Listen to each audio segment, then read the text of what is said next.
You're listening to the 3 Count Podcast. I'm the Heart Killer, Chris Wylde, and get ready for the most wild recording on the internet today.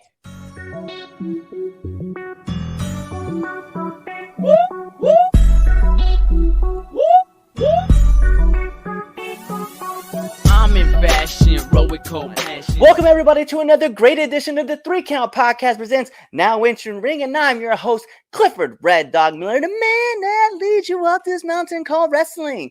And by our 200 and something episode show, I would think that most of you would just say it. I am your Sherpa, because like your tribal chief, acknowledge me. But like every good Sherpa, it's never about me. It's about who's entering. So who's entering the ring today? You can find this man at ACW, 1CW, ECWA, GPW, DCW, 302, and FPW. He is the heart killer himself, Chris Wylde. What is going on? What an intro. I've been on listen, I've done a lot of these, and that's the best intro I've seen or heard. Oh man, I appreciate that. Thank you. Way to go. Hell yeah. Yo, so one, thank you for coming on the show, man. I definitely appreciate this. No problem, man. I really appreciate doing these, to be honest with you, man. It's good to get out the knowledge and to share some stories. That's what the professional wrestling business is all about. I mean, you look around now, it's like every wrestler has a podcast, right? Like everybody is willing to share. So I'm glad to be here. Yeah, I think the one thing about a lot of other podcasts I like to listen to is a lot of people get away from like the wrestling side of things. Because if you look at like Scorpio Sky, he's always talking about like, what's going on in the pop culture world, right? If you pay attention to Chris Van Vliet, like he's talking to wrestlers, but he's talking about like more about like their history. He's looking at it kind of like from that fan aspect because he, even though he's done some things in the business, he hasn't really worked in the business. Right. And then if you look at, obviously you get great knowledge from guys like Busted Open, right? Because where else are you going to get that stuff? But their masterclass is pretty much kind of like where I like to listen to a bunch of the stuff because obviously you're getting knowledge from like 3 to greats just right there. And I look at the show and I'm like, yo, there's not a podcast where it's like a person coming up in the business asking about knowledge. Yeah, you're right there. It's I definitely like this this idea, because like you said, it's always most of the podcasts are guys that have made a lot of money in the business, and there's not many of guys trying to get there, trying to climb that mountain. So yeah, this is a amazing platform and a great theme to go through, or to go by, I should say. Yeah. So for those who don't know who you are, who is Chris Wylde? Man, I don't think we have the time to finish that question. Who is Chris Wylde? Chris Wylde is well, let's start with who Chris Wylde was. Chris Wylde was a scrawny kid from Dover, Delaware, with aspirations to just continue to be the biggest wrestling fan ever. And he turned into what he never thought he would be, and that's an actual pro wrestler. I've been doing this. People ask me, like, when did you start wrestling? It's kind of like a different question for me, because I could say when I started training, which was way back in 2004. It was the first time I started to train and actually thought I could do this. But it wasn't serious for me then. So it didn't really get serious. I didn't really start wrestling like every weekend and making the drives, as they say, till about 2010. When I was put into the ECWA Super 8 tournament. Chris Wylde has been through the ups and downs of the wrestling business, the ups and downs of life, like everybody has been. I adopted the name The Heart Killer because I had my heart set on a lot of things in my life, and it always got broke. But the one thing that I did was, with those broken pieces, is put it back together. And I said, well, I want to be the Heart Killer because the guys that I face in the ring, I don't want. Once you kill something, it's gone forever. Once it's broken, it can be fixed. And I've adopted that and put it towards just about everything I do professionally now. And I'm going strong. I feel like I'm in professionally the best shape of my life as far as in the ring. and knowing what to do in there. And I'm just absolutely loving this next phase of my career. Yeah, no doubt. Like, and I've been watching you for a couple years now. Like, Yeah. since I was able to break in, and Sicken is my trainer, so like getting to watch him Awesome. work with everybody, and so Yeah. it's interesting to watch certain people, but more in particular, I'm watching you, and I'm watching the way you work and learn and keep moving and adopting and stuff. So I've definitely been a fan, and just like, you know, not in like the marquee sense, but just kind of like as a student of the game, like watching you and Well, understanding like how you're continuing to grow and evolve.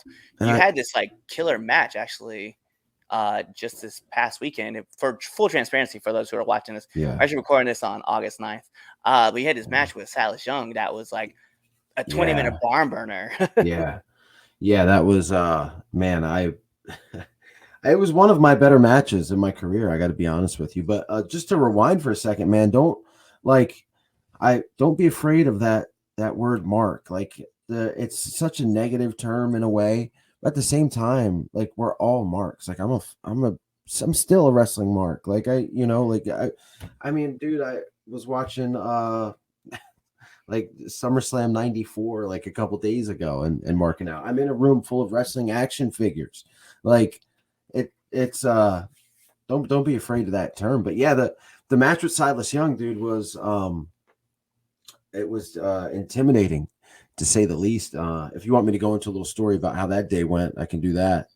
Um, but that was for those that don't know who Silas Young is. Man, definitely check him out hit that YouTube right now. Pause this, go check him out. 2-time ROH TV champion. If you look at the guy, he looks like a brawler. He looks like a mean, like his they call him the last real man. That's what he goes by. And he looks like a mean dude that you'd see at a bar that you just don't want to piss off. And you watch him wrestle, and he's like one of the better technicians in the country. Like I watched this guy go toe to toe with Jonathan Gresham, who I think is the best technical wrestler right now. If you've watched him, I've seen him face guys like Dalton Castle, like Jay Briscoe. I mean, the guy is just so well rounded. And it was intimidating going into that. Like I said, I've done a lot of things in the wrestling business. I faced a lot of guys, but there was something about this match, and it was the 1CW Hall of Fame show. And there was something about this match that just really intimidated me. And you'll learn as you go through your career in wrestling. You'll go into certain matches and you'll hear, and I think it happens to everybody, even guys that have had contracts. You'll hear certain voices that are like, man, he doesn't like, I don't think he can hang with this guy, or, this guy's been everywhere. Like, what has he done? Like, this is going to be a throwaway match, or this is going to be a match where the one guy mails it in, and you hear those voices. So I kind of, and look, I didn't hear them from the outside. They were kind of in my own head. So going into that just made the match mean so much more. As we talked about, that arena was legit 90 degrees inside, no air condition. Now the staff there did everything they could to make it better. Big fans, and there was probably around 400 people there. So there was that kind of pressure. And Silas Young did a seminar earlier in the day.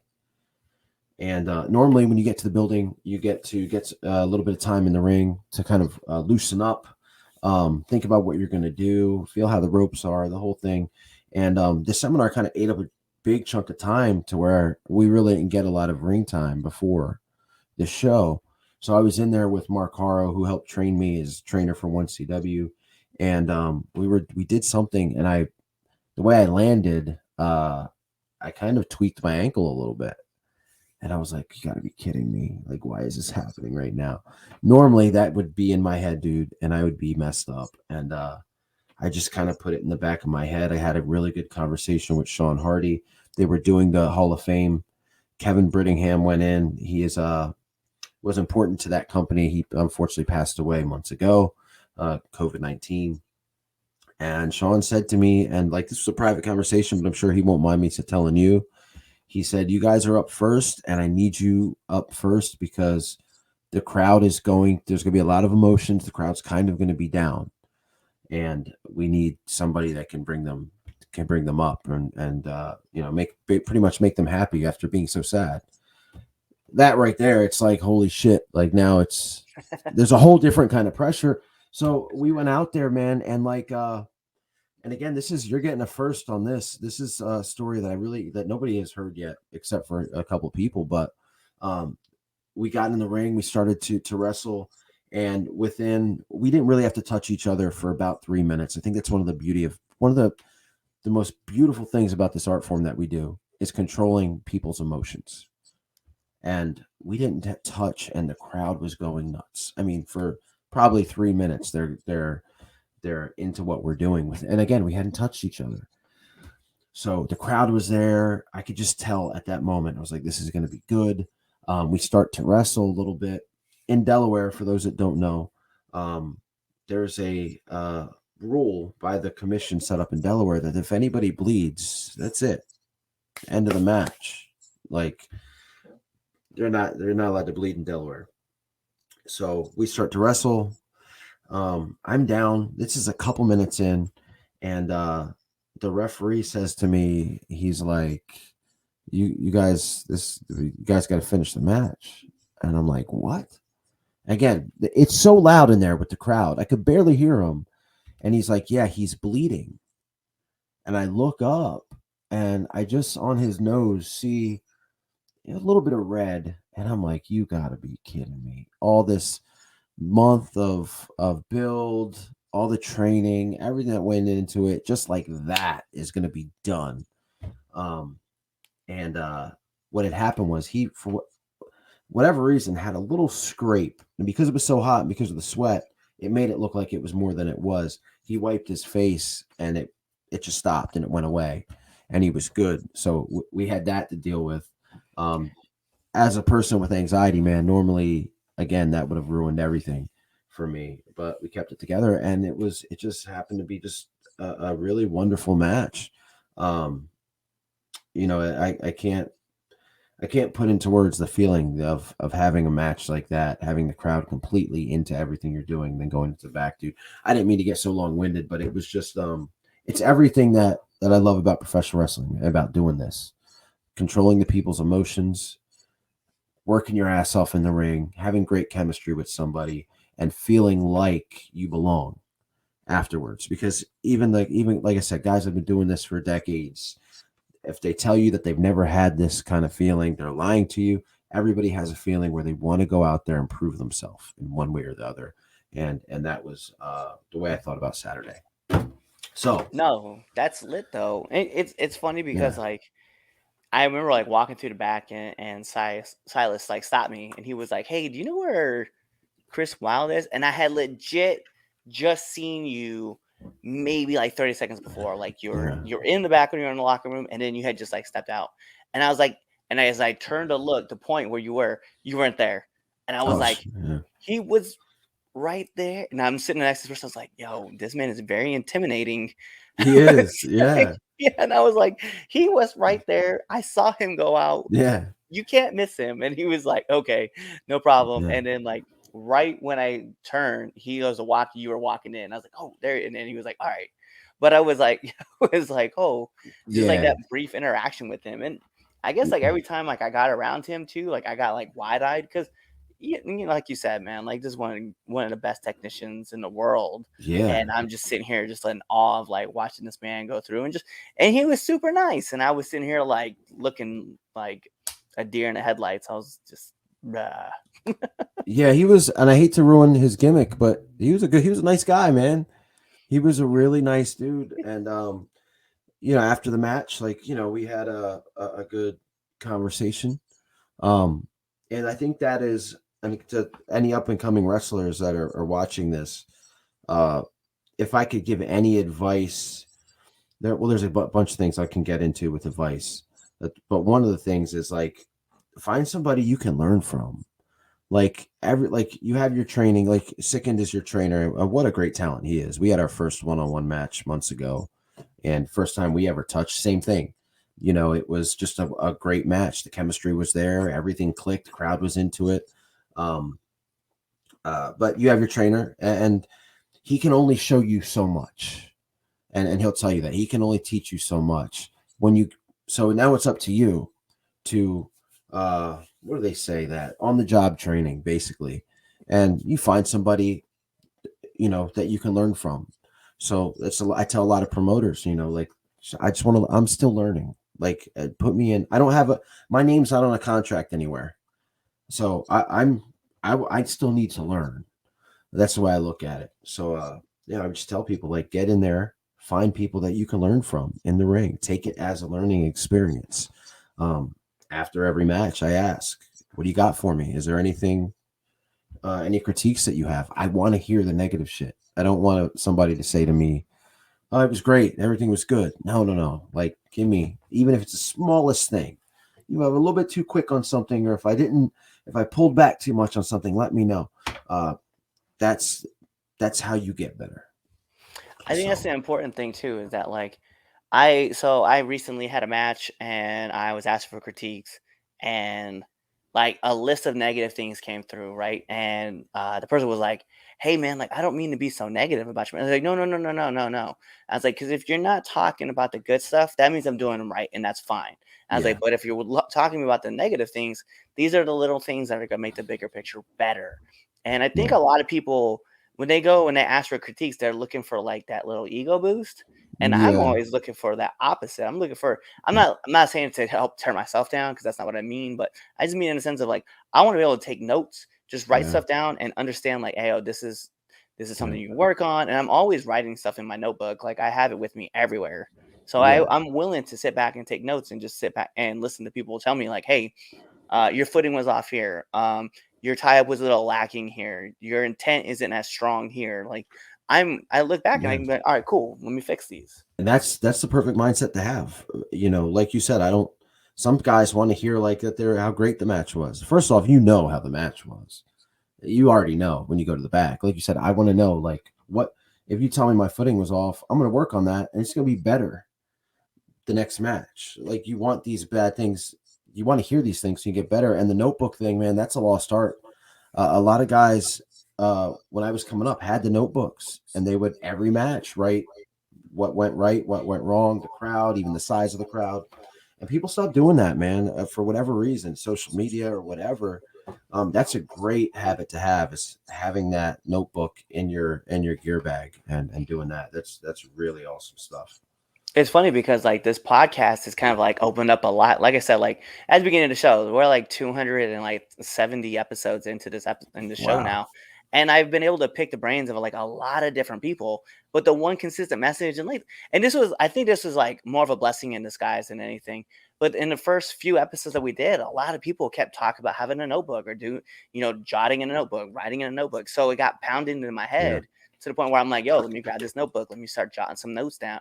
Let me come up with ideas for what my wrestling gimmick may be, or what my character wants to look like, or how he wants to portray himself in the ring and why he portrays himself the way he does. Yeah. It's just like you can build this world with just a simple notebook. And Yeah. I've been doing it for almost 2 years now. And I'm like, yo, this is a lot of fun. And even now, I went back this morning and was like reading stuff from my past, and I was like, oh dang, here's one where it says slow down, enjoy the process, and Yeah. like instead of thinking of the next move, think of what your character would do in this time. And it's a lot, but it's like you get to learn so much. It's so much fun. And I definitely benefited from like the first few episodes of like the podcast, as well as being in the ring with a bunch of random people, whether it was like a Mad Max Morrison Hmm. or Darius Carter or Beastman. Like all these guys all had huge critiques and stuff to give me and help me in there. And I would start writing stuff down. And I remember one time Beastman was like, "You don't need that book." And so like he started downloading information to me, and I just like Yeah. remembered all of it and went back to my notebook and wrote all back in my Yeah. notebook. Hell yeah. Yeah. Yeah. Cool. But so one thing that I will ask, right, and it's one of my favorite questions to ask everybody: what's the worst bump you've taken? Oh man, that's a good question. Damn, what's the worst bump I've ever taken? Oh, I want to say, and this is like, man, this is going back for me. My first couple years in the business, I wrestled in Freising, Germany, and the arena was one of those, and I'm sure you've probably seen some videos of places like this. They didn't have guardrails, and they didn't even have chairs. It was just a ring, and then droves of people just around the ring. But they all knew their place. We went into Germany as the heels, Team America, right? Now they told us that don't push that too hard because these people take that shit like they still believe, like they take that shit for real. So of course, 2 years in the business, I didn't listen. Um, I was wrestling against a guy that spoke German. I didn't, and it pretty much went through the referee. Uh, so of course, I went a little bit too far. Um, there was a spot in the match where I was climbing up to the top. He grabbed me and was going to throw me to the outside, and I was like, "That'll be fine. They've got pads or whatever out there." We didn't have time to work in the ring before we. It was kind of like I said from Saturday. I didn't have a chance to even see what the outside looked like, because there was things going on. There was people out there. He just grabbed me, and I kind of just took a flip bump to the outside, dude, and it felt like every little bit of air once I hit the ground. It was just like not concrete, but it was just ground, like it was like dirt. It felt like every bit of air came out of my body. I couldn't breathe. And on top of that, the people started trying to grab me.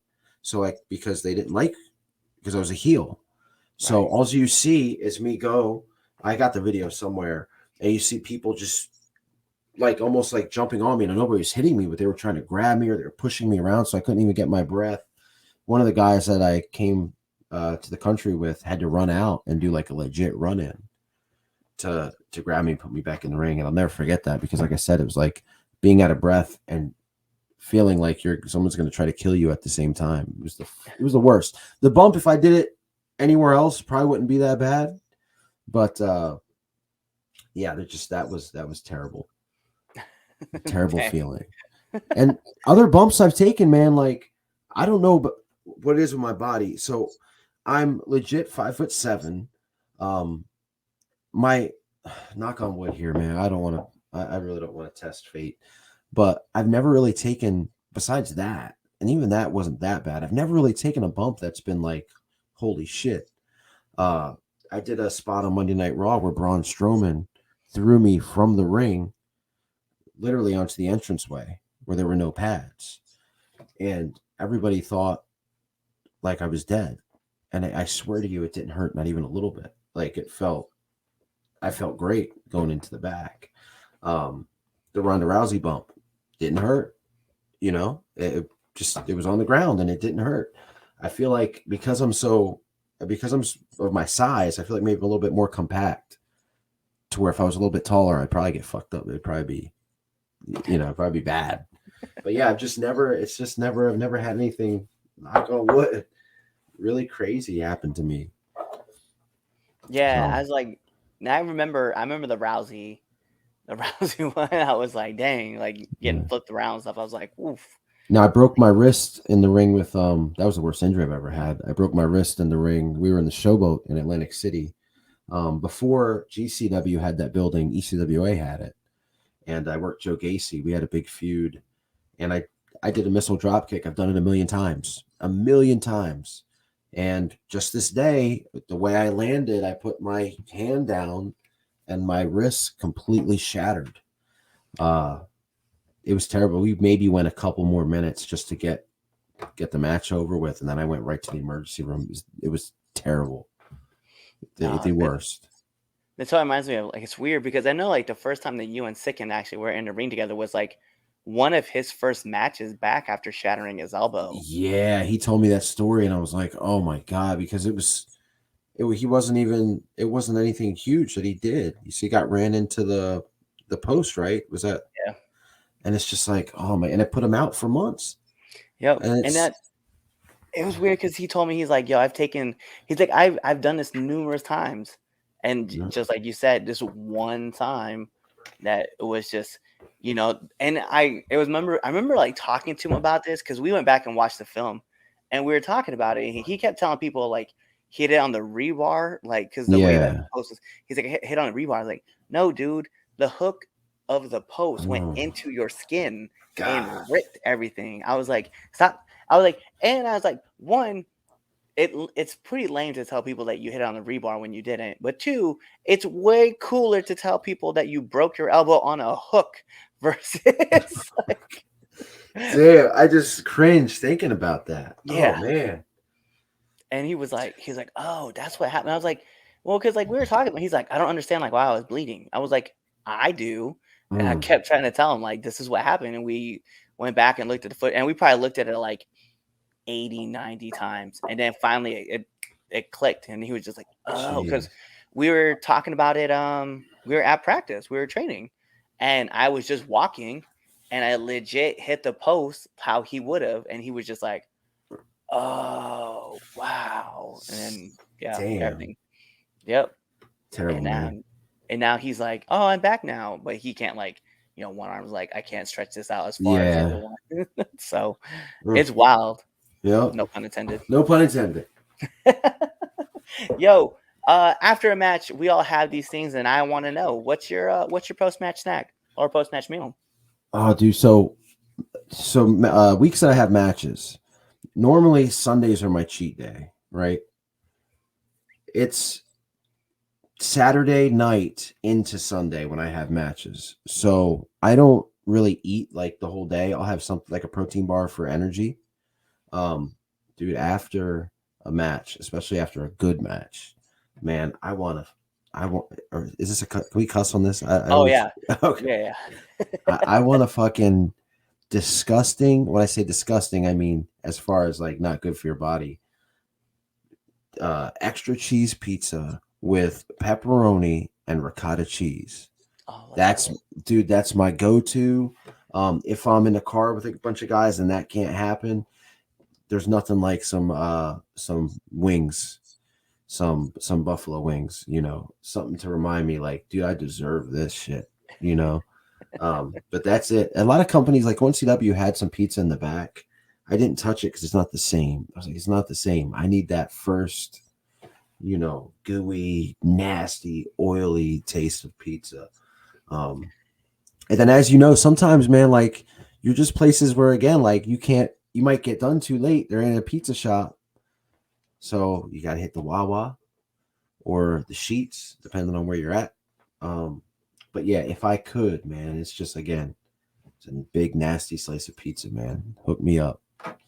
And, I know for and me, especially when we're at 1CW, we hit that Rofos, that Royal Farms, okay. right off Yeah. to the right, because it's still another 2-hour drive for us. So we're just like, all right, Shit. let's go. And we just jump and go. We drive right there real quick, stop, and then bounce, and then Yeah. we're out doing whatever. Yeah. It's rough. Uh, so you've been in for quite some time. Like you said, you started training in 2004. Really started taking back in 2010. So you probably have one of these, and I just want to know what's the hardest lesson you've had to learn in the business. Oh man, that's a good question too. Uh Shoot. There's a couple. So the first one is, and I should have listened. I kick myself, and I still to this day, it's something that's tough. That one of the hardest lessons I learned in wrestling is professional wrestling is 90% cosmetic. It's 90%, maybe more. It might be more than that. And when I say that, and my trainer, I was trained by a guy named Jeff Rocker, and Mark Haro too. But Jeff Rocker, he was trained by Simon Diamond. Was he wrestled for CZW, did some job stuff for WWE. He was a real big guy. You could tell, like, if you saw him in an airport, you'd be like, he does something. I don't know what he does, but he does something. And coming in, I wanted to do moves. I wanted to flip around. I wanted to jump off the top rope. I wanted to put on those 5-star matches. And he kept saying, you need to work out. You need to get in the gym. You need to work out, and you need to discipline your diet. Now I'm good. I can do a Hurricane. I can do a moonsault. And then after the show, I'm going to go to the bar and I'm going to drink, and it's going to be a party for me. And that was how it was for years. Once 2010 hit, the partying kind of went down a little bit. But I still wasn't in the gym like I should have been. I had all these opportunities in front of me, and because guys looked better, or we're in better shape. You know, I didn't get what I probably could have. And still, even today, even like I look at Saturday, I'm like, shit. Like I kind of tweaked my diet a little bit the past 2 weeks, and it wasn't for the better. And I'm like, damn, like I just wasn't in the shape that I need to be. So that was the hardest lesson. Again, I'm still learning by it, but it is such a cosmetic business. You know, I've been around. I've done some stuff with WWE, and I've talked to guys on the job there. Scott Armstrong was when he was with the company, you know, said, look, like with your size, look at the guys that you'd be competing with to get a job. You know, you look at Chad Gable. Look how he looks. You look at Adrian Neville, who was there, who's Pac. I mean, these guys are shredded. So they've seen every and Triple H did an interview with Logan Paul, I think last week, and he said this, and I've heard this a million times. They don't care about the moves.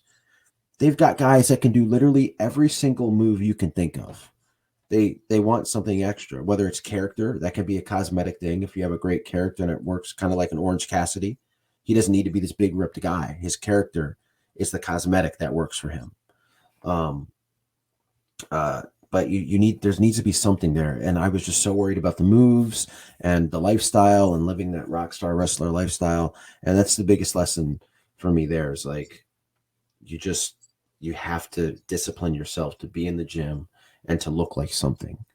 Don't worry about the moves. Don't worry about the 5-star matches. And it's hard because you go to these places and you see these, you get this is awesome chant in your head. That's not what I want. I want it to be awesome, not because they chanted it, but because I look like a wrestler. That's one. Number two, and this is one that everybody should follow, is don't take no for an answer. Never take no for an answer. You're going to get more no's than yeses in this business, man. Like you might hit up a promoter and they might say no. Don't quit. Keep bothering them every month. Send them your shit. Hey, here's, be respectful about it. Hey, here's a new picture of me. Hey, here's a new match of mine. Keep going, keep going, keep going. Never take no for an answer, because once you do, it's over. I hate to be the cliche guy, but you miss out on every shot you don't take, right? And it's hard, man. It's so hard because you get tired of the no's, and a lot of times it can, it can bring you down. Like I suffer from anxiety and depression, and at times, before now, like I don't take any kind of medicines or anything, but I go to therapy and it's treated, so I know how to handle it. But years ago, dude, I didn't, man. There were days I didn't feel like doing shit because, I'm not booked for a said show on this day. I must be a piece of shit. So yeah, if those are two big lessons. Wrestling's cosmetic, look the part and look better than the part, and don't take no for an answer. I think those are the biggest things that I would give to somebody. No, and those are all just great life lessons too. But there's also something in there too that you kind of touched on, and I think it may go without going. So I want to harp back on it, right? But mental health, man, is such a massive thing, right? Like you said, you're gonna hear no a lot of times, and it's gonna be beating down, and you're gonna think, man, I must not be doing the right things, so I don't know what I'm doing, and maybe I'm not as good as I think I am, and you probably are as good as you think you are, but you have to understand that, like, if you start to feel the point where you think that you're a piece of shit and that you need to I'm gonna throw it all away, don't. Find someone to help you. Ask for help. Like, it's okay to ask for help because it's definitely important. And I agree. Like, I suffer from I'm high anxiety as well as suffer from PTSD from the military, and I tell people all the time, like, it is okay to not be okay. Just reach out and either one, no pun intended for this, tag somebody in, right? Or look for someone to get your six, because at the end of the day, everybody needs help. Exactly. It's such a big thing, man. People, when I was growing up, it was like, you're not a man if you're weak, if you need to talk to somebody. Like, that's the kind of environment like that I was in. And it's like, you get now that mental health is taken more seriously. Therapy was like the best shit I could do, man. Like, it was like just being able to talk to somebody and not care if they will know that they're not judging you because it's not their job. But it's a big deal, and it's like you get a lot of people in your life, family members, friends, it'll be like, man, why don't you just talk to me? Just hit me up, just talk to me. And it's like at times it's like, no, because I care what you think. Like my best friend, he was his name's Zach the Ripper Connor. He's works for DCW in Delaware. At times he's like, dude, just call me. If you're feeling a certain way, just hit me up. It's like, no, I care about how you think. So I don't, even though you're telling me you won't think bad about me, I don't even want to chance it. Same with family. I don't want you to think this way about me. So having a therapist who I have no personal relationship with is beautiful, man. It's, you know, it's a great thing because, like you said, this business, the mental health is so important here. Again, I feel like I had a good match Saturday, but it takes, well, back in the day, now it's different. All it would have took back in the day is one asshole to say like, "Oh, it was you." I don't know. You missed a step here, and I'd be like, "Fuck." Yeah. You could have 30 positive comments. It's just that one, and you're like, "Damn, I'm never looking Yep. at this again." So yeah, man, get some help if you need it, like you said. It's funny too because like I remember when I first started, and mind you, like, and we're both about the same age, which is funny. Yeah. But when I was starting a couple years ago, I was in a practice match, right? And like it started off okay, and then it was a practice match, practice. And the shit went downhill so quick, Mm. and like there were spots forgotten. There was just a lot that was in the match that just didn't need to be there, especially when you have like two people who are legitimately probably like 6 months in, like just Mm. training. And I got frustrated, right? And I got so frustrated that I lost my cool for a quick minute. And in that quick minute, I let out a lot of steam. And Nick ended up sitting me down. He goes, dude, he's like, in this business, it's not if you're going to get injured, it's when you're going to get injured. But more importantly, it's not if you're going to screw up, but when you're going to screw up. Yeah. And when you screw up, it's fine. He's like, it's okay. Just look at it, laugh at it, and then keep it pushing. And when he said that to me, everything clicked to the point where I was like, I was in a match. I missed a step. Like I was in a match, like in front of a crowd. I missed a step and I just kept going. Right. And Nick pulled me to the side. He's like, oh man, like you did a really good job, but you had this one awkward spot in it. I know you're going to harp on it. It's like, no, dude, like I don't care. Yeah. He's like, well, I was like, I don't, I understand what you're saying to me and I'm going to take it down. I don't care. I Yeah. was like, it's out there. It's done. Like, I'm just going to try to move on to the next step and just learn from what happened. And he was just like, oh, okay. Yeah. That's the way to And think. Yep. yeah, and I was like, yo, he's like, what's changed? I was like, it's not if you screw up, it's when you screw up. And It's gonna I've happen. learned that lesson. And so it's definitely, I don't know, when it comes to mental health, like you have to remember, like, you're going to have some bad days, you're going to have some good days, but just understand that, yes, there are people who care about you, but if you find that person, like you said, that you can talk to that isn't going to judge you, that's the best. It's a perfect, really perfect. So you've been in for a long time. You have a lot of, you've been in a lot of different locker rooms. So I need to know one do and one don't of the locker room. Shoot. One don't. Man, I feel like there's so many. Um, One don't. I would say is like, don't be a pig. Uh, Clean up after yourself. And realize like your surroundings. Don't throw your shit everywhere or be annoying. Really just be you know show your manners. There's nothing worse than going into a locker room with guys that don't clean up after themselves, or they smell, or they're changing in front of females. Like, it's just be conscious of your surroundings, I guess what I would say, and don't be a pig.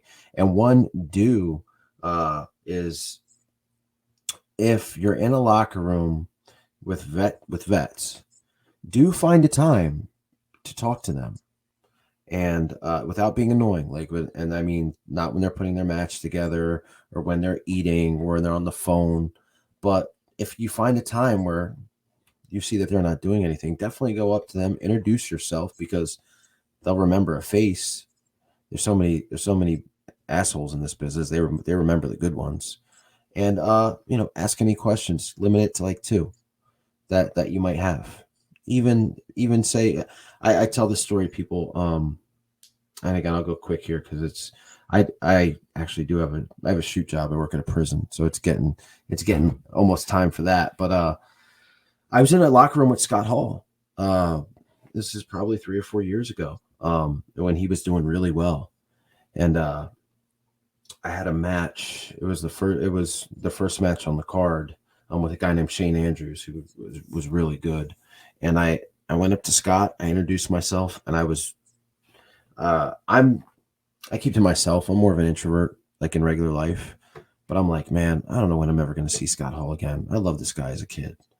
And I said, hey, would you mind watching my match? Like, I'm first. Would you mind watching it if you had the opportunity? He said, yeah. He said to me, because I said to him, I said, I feel funny asking this because I know you're probably going to be busy, but can you watch my match? And he said, don't feel funny. He said, everybody should be asking me. He said, everybody here should ask me. He said, I've done some shit. He said, and he told me that always ask. And I said, okay. And I figured he wasn't going to watch. I was like, he's not going to watch. And I came to the back and he found me and went over just about all of every part of my match with me.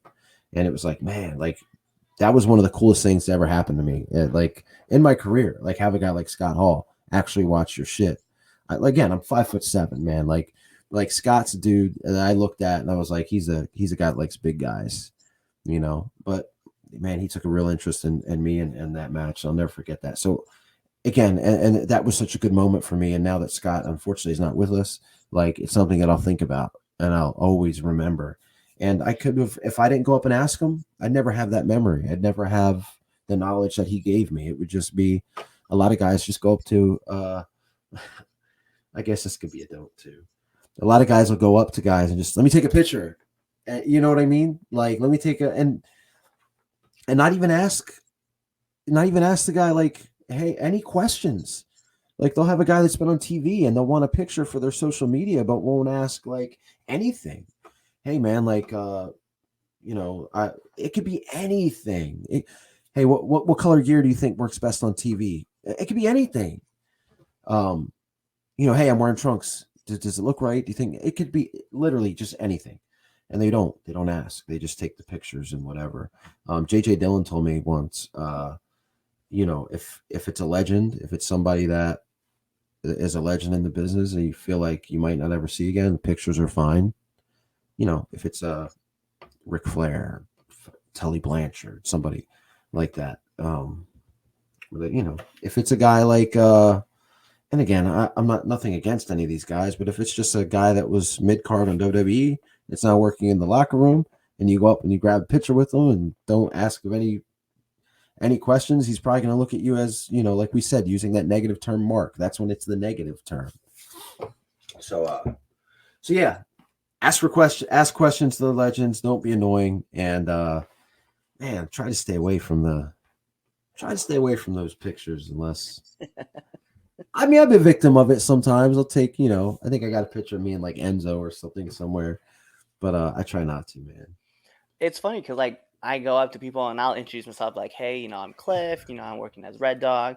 And the next question out of my mouth is, can you be on my podcast? Because like at this point, everything to me is a wrestling seminar. Any questions cool. that I have at this part. And I'm like, let me ask you. And then they're like, oh yeah, what's your podcast about? And then I'll just give them the quick elevator pitch. And then usually by then they're like, just send me an email or send me a message on social media and I'll get back to you.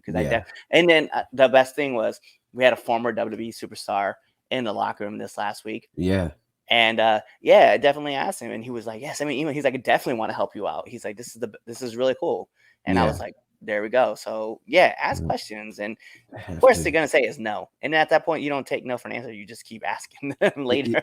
Yeah, man. Like, and that's when you'll learn who like the good guys are in the business. And some guys just, they say, don't meet your heroes. Right.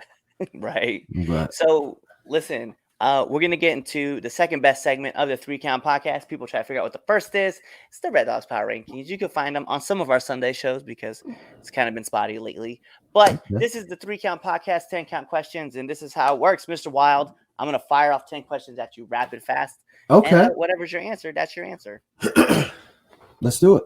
So we're going to put on an imaginary timer for add pressure. Bing!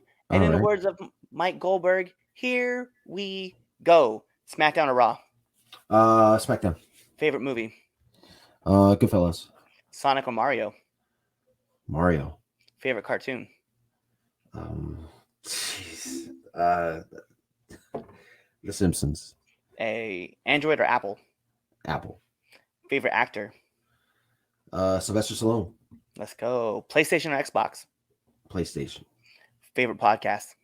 The 3 Count podcast. Right. This one. This one. This one.